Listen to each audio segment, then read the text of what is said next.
अस्सलाम वालेकुम दोस्तों। अस्सलाम वालेकुम बच्चों। हम पढ़ रहे हैं आज मर्सिया निगारी। जैसा कि हाली ने कहा है कि ज़िंदों की तारीफ़ कसीदा है और मुर्दों की तारीफ़ मर्सिया है। मर्सिया निगारी की शुरुआत हुई सन बाकायदा तौर पर सन 1800 ईस्वी में हुई थी। और मर्सिया जो लफ्ज़ है वो अरबी का लफ्ज़ है और रसा से बना है।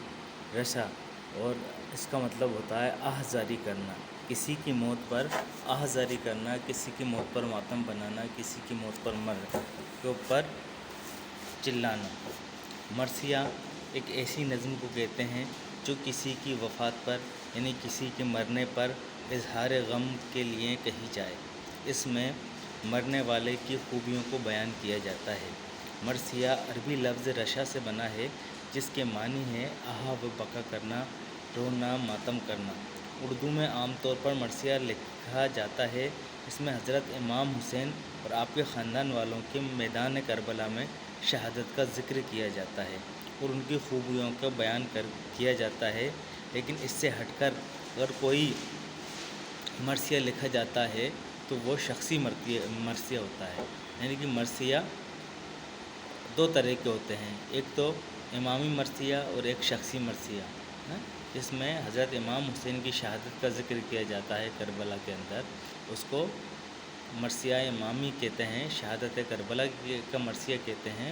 और जिसमें किसी शख्स का बयान किया जाता है, कोई भी शख्स होता है, जैसे अल्लामा इकबाल ने अपनी वालिदा मरहूम के ऊपर मर्सिया कहा है। और बहुत सारे लोगों ने, गोपाल कृष्ण गोखले ने भी मर्सिया कहा है। तो ये जो मर्सिया, मंटो ने भी मर्सिया कहा है जिन्ना के ऊपर। और इस तरह से ये शख्सी मर्सिया होते हैं और इसकी वजाहत ज़रूरी होती है। मसलन मौलाना हाली ने गालिब की वफ़ात पर मर्सिया गालिब लिखा। मौलाना हाली अल्ताफ़ हुसैन हाली हैं, इन्होंने मर्सिया गालिब लिखा है। गालिब के ऊपर, गालिब की वफ़ात के बाद मर्सिया लिखा है। इकबाल ने दाग, जो उनके उस्ताद थे, उनकी वफ़ात पर मर्सिया लिखा है। अब उसके अज्ज़ाए तरकीबी के बारे में हम बात करते हैं, यानी कि उनके अंगों के बारे में हम बात करते हैं, उनके रूपों के बारे में हम बात करते हैं, उनके टुकड़ों के बारे में हम बात करते हैं। तो इब्तिदा में मर्सिया की कोई शक्ल नहीं थी।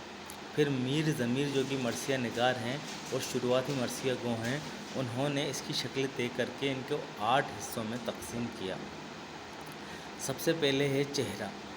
इसमें जो हीरो होता है, जिसके ऊपर मर्सिया कहा जा रहा होता है, या हज़रत इमाम हुसैन होते हैं या कोई शख्स होता है, उनके चेहरे की तारीफ़ की जाती है और उनकी चेहरों पे खुदा की हम्द और उसकी शान और उसकी कुदरत और उसके कुदरती मनाजिर, अपनी तारीफ़, मुनक़बत, मुनाजात, है ना। मुनक़बत उसको कहते हैं जो कि अल्लाह वालों की तारीफ़ में की जाती है, और मुनाजात दुआ होती है।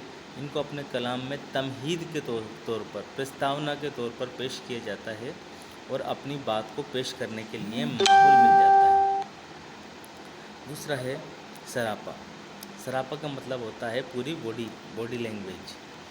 तमहीद के बाद इस जज़्म शायर अपने हीरो के हुस्न और जमाल, कद और क़ामत, चेहरा, मोहरा, लिबास वग़ैरह की तारीफ़ करते हैं और इसमें खूबियों का इतराफ़ करते हैं और अक़ीदत का इजहार करते हैं और बेहतर अखलाक पेश करते हैं। उनके जो अखलाक होते हैं और जिसका मर्सिया लिखा जा रहा है, उनके अखलाक बेहतर होते ही हैं, उनकी तारीफ़ की जाती है। फिर उसके बाद में जंग पर जाने के लिए रुखसती होती है घर से, उस रुखसती को बयान किया जाता है, जिसको हम रुखसत कहते हैं। अपने रिश्तेदारों और घर वालों को जंग के मैदान में जाने के लिए रुखसती लेने के मंज़र की अक्कासी की जाती है। फिर होता है आमद। फिर जो हीरो है वो रुखसती लेकर मैदान जंग में पहुंचता है, उसको आमद कहते हैं और इसमें आने का ज़िक्र करता है। साथ साथ इसमें घोड़े की तारीफ़ भी की जाती है। फिर होता है रजज़। ये इसका अहम हिस्सा है मर्सिया का। रजज़ में शायर हीरो की ज़बानी, उसके حسب نظم اس کی تعریف، جنگ کے میدان میں اپنی اور اپنے خاندان والوں کی بہادری، ان کا ذکر کرنا اور فن جنگ میں مہارت کا ذکر ہوتا ہے۔ یہ رجز ہے اور یہ بہت اہم ہے۔ اس میں کیا ہے کہ ہیرو کو تیار کیا جاتا ہے، ہیرو کی خوبیوں کو بیان کیا جاتا ہے، ان کے اجداد کی، ان کے پرکھوں کی خوبی، جنگ کی خوبیاں، ان کی بہادری، ان کو پیش کیا جاتا ہے۔ اس کے بعد ہے جنگ ہوتی ہے۔ جنگ میں شاعر کی جنگ کی خوبیوں کو بیان کیا جاتا ہے، ان کے جنگ کے طور طریقوں کا، ان پر روشنی ڈالتے ہیں۔ اس میں ہیرو کی دشمن سے جنگ کا ذکر کیا جاتا ہے، اس کے ساتھ ساتھ ہیرو کے گھوڑے اور ہتھیاروں کی بھی تعریف کی جاتی ہے نا۔ تو اس طرح سے پھر اس کی بعد میں شہادت ہوتی ہے۔ شہادت اس میں لازمی ہے، مرثیہ میں شہادت ہوتی ہے۔ پھر جنگ کے میدان میں بہادری سے لڑتے ہوئے ہیرو کا انتقال ہو جاتا ہے اور جنگ میں اس کی شہادت ہو جاتی ہے، پیش ہو جاتی ہے، واقع ہو جاتی ہے۔ پھر اس کے بعد میں ہوتا ہے بین۔ یہ بین بھی مرثیہ کا اہم حصہ ہے۔ اس میں شہید ہونے کے بعد اس کی لاش پر اس کے عزیز اور رشتہ داروں اور خاص طور پر عورتوں کی ماتم پرسی کا بیان کیا جاتا ہے، اس کی عکاسی کی جاتی ہے، اور اس میں رونا، آہذاری کرنا، ان کے جو رشتہ دار ہیں، ان کی جو ماں بہنیں ہیں، ان کی بیویاں ہیں، وہ لاش پر جو رونا ہوتا ہے اس کو بین کہتے ہیں۔ یہ مرثیہ ہے، مرثیہ کی چھوٹی سی تعریف ہے۔ آج کے لیے اتنا ہی۔ السلام علیکم۔